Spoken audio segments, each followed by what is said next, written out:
انسان مارا جائے، یہ کیسا ناشکرا ہے۔ اسے اللہ نے کس چیز سے بنایا؟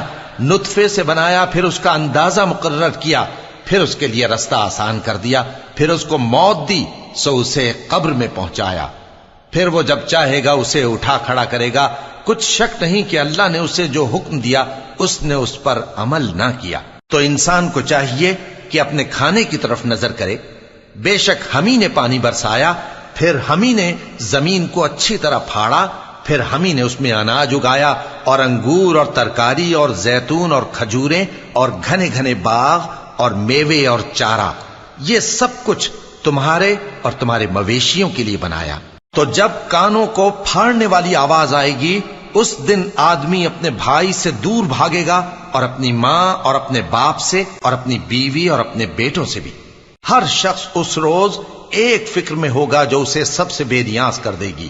اور کتنے چہرے اس روز چمک رہے ہوں گے، خنداں و شاداں، یہ نیکوکار ہیں۔